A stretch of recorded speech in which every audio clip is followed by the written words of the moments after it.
Badly abused dog rescued from a pitiful life.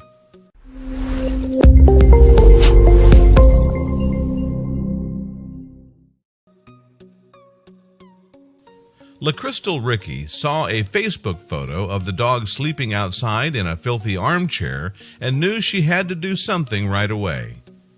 He was out in a parking lot in this kind of not-so-nice part of town, Ricky, founder and director of Reggie's Friends, a rescue group in Houston, Texas, said. Somebody had posted that they'd gone to the gas station and there was this skinny dog. I wanted to pick him up because it wasn't a safe place.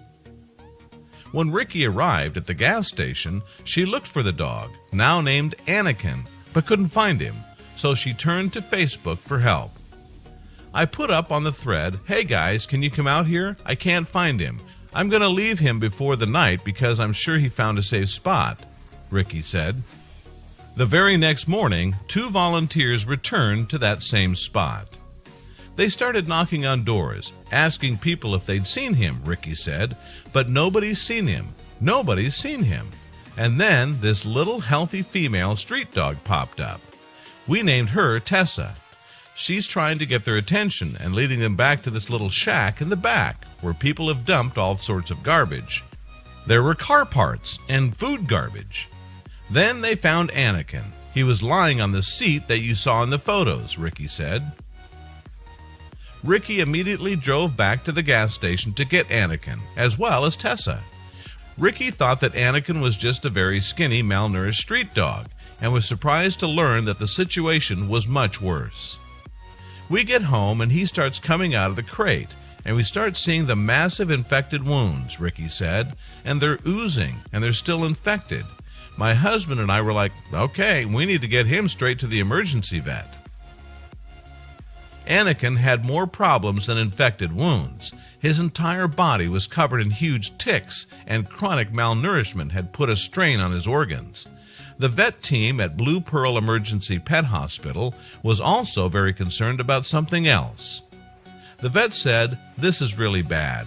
This is one of the worst cases I've seen. We're really sure that he was a bait dog," Ricky said. A bait dog is an animal who is used as a practice target for fighting dogs in training. People encourage fighting dogs to attack the bait dog while making it impossible for the bait dog to fight back. Ricky was not sure at first. "I didn't think he was a bait dog," she said. "That's a term I really try not to throw around because I think a lot of people really overuse that when they get an abused dog. And I was like, oh, he's got the scratches on his face. He's a street dog." Then they opened up his mouth and they showed me. Literally all his teeth have been pulled out. Canines have been filed down. And it's all systematic of him not being able to fight back.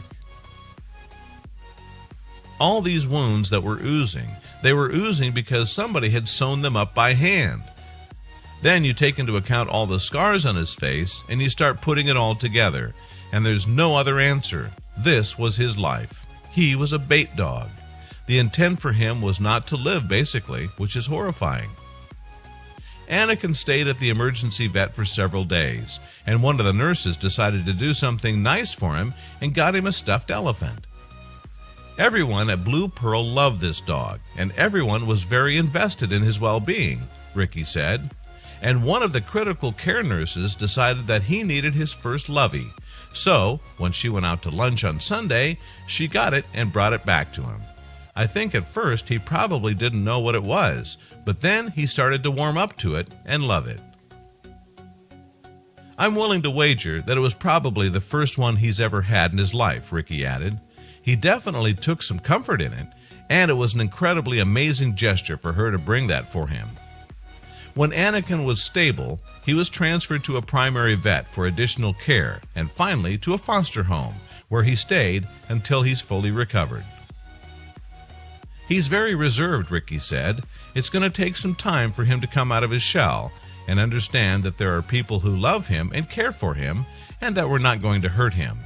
And to know that there's always going to be food and sweaters and stuffies and blankets." This level of abuse is all-encompassing. It's mental, physical, and emotional. And it's going to take some time for him to put out all these things, Ricky added. But we feel very lucky that we were put into his path, that we were able to do this for him.